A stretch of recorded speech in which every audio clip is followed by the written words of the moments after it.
Boa noite, alunos. Sejam bem-vindos a mais uma aula de cálculos financeiros e estatísticos. E hoje o assunto que nós vamos tratar são as fases do método estatístico. Inicialmente, nós vamos então falar sobre o conceito de estatística. A estatística, como colocado aqui no slide, é um ramo da matemática aplicada. E antigamente, as informações elas eram tabuladas com finalidade tributária.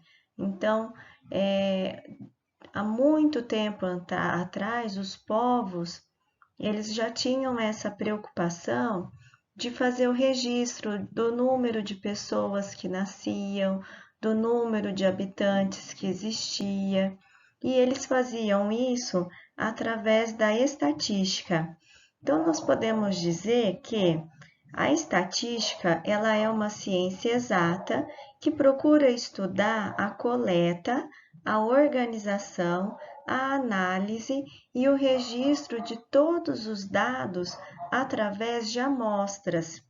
Então, ela é utilizada desde a antiguidade, quando se registravam os nascimentos e as mortes das pessoas. E nesse caso, é um método de pesquisa fundamental para tomarmos decisões, porque isso fundamenta as suas conclusões nos estudos realizados. Dando sequência, então, nós vamos estudar agora quais são as fases do método estatístico. Então, inicialmente, nós temos que definir um problema, determinar como vai ser recolhido esses dados para solucionar um determinado problema. Depois vem a fase de planejamento, onde será elaborado como será feito esse levantamento dos dados.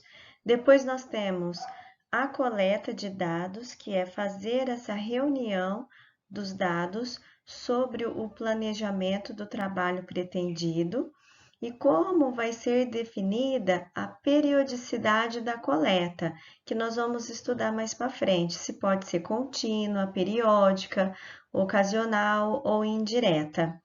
Daí tem a correção dos dados coletados, que é fazer uma conferência dos dados para tentar afastar qualquer tipo de erro por parte da pessoa que os coletou. O próximo item é a apuração dos dados, que nada mais é do que fazer uma contagem e uma organização dos dados. A apresentação dos dados é demonstrar esses dados, esse resultado da coleta de dados por meio de gráficos ou tabelas. E por último, a última fase é a análise dos dados, que é onde é feito um exame detalhado e a sua interpretação. Nesse slide, pessoal, nós vamos estudar então a coleta de dados. Então, feito um planejamento, a próxima etapa é a coleta de dados. E ela pode ser dividida em coleta de dados direta e coleta de dados indireta. A coleta de dados direta, como eu coloquei aqui para vocês, é feita sobre os elementos informativos de registro obrigatório. Então, ela pode ser coletada através da certidão de óbito, através de uma certidão de nascimento. Eu posso coletar dados através da compra e venda de mercadorias, ou ainda os dados podem ser coletados pelo próprio pesquisador através de questionários. Dentro da coleta de dados, nós temos ainda uma outra classificação relacionada ao fator em tempo. Então, tem a coleta de dados direta contínua, quando ela é realizada continuamente, dia a dia. Então, por exemplo, eu sempre estou buscando dados sobre a frequência dos alunos nas minhas aulas. Eu posso fazer uma coleta de dados periódica, que ela é realizada em intervalos constantes de tempo. Então, ela é feita uma vez por mês, a cada 2 meses, uma vez no semestre. E também existe a coleta de dados direta ocasional, né, que geralmente é feita quando ocorre uma situação emergencial. Então, ela é realizada a fim de atender uma conjuntura ou uma emergência. Então, uma epidemia, eu quero estudar essa epidemia, eu quero analisar os dados, eu quero coletar dados, eu quero pesquisar a opinião pública a respeito do lançamento de um determinado produto.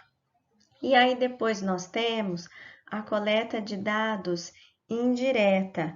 A coleta de dados indireta é feita sobre elementos já conhecidos, né? Daqueles elementos que nós coletamos da coleta direta.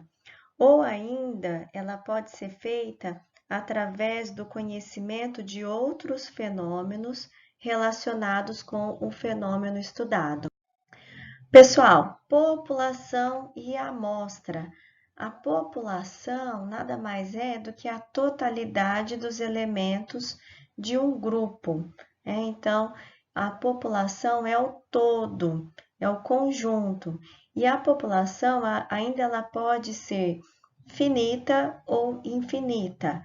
Finita é quando ela tem um fim, ela possui um número determinado de elementos. Por exemplo, qual é o número de alunos do primeiro módulo de administração?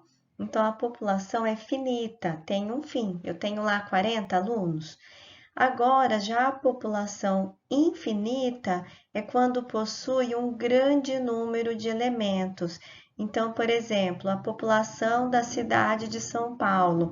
Então, são dados de difícil contagem e acaba gerando muitos custos para as empresas de pesquisa. Então, nesse caso, quando a população é infinita, sugere-se então estudar uma determinada amostra, que a amostra nada mais é do que um subconjunto da população. Eu vou estudar uma parte dela. Então, quando há um número muito grande de elementos, fica difícil a observação dos aspectos a serem estudados de cada um dos elementos, devido ao alto custo, o trabalho vai ser muito intenso. Então, nesse caso, é interessante fazer a seleção de uma amostra, que geralmente é cerca de 10% da população a ser estudada. E aí, por intermédio dessa observação, nós aí estaremos aptos a analisar os resultados como um todo, da mesma forma que se estivéssemos aí estudando toda a população. É isso, pessoal. Muito obrigada pela atenção. Espero que vocês tenham entendido esse conteúdo e qualquer dúvida estou à disposição. Muito obrigada.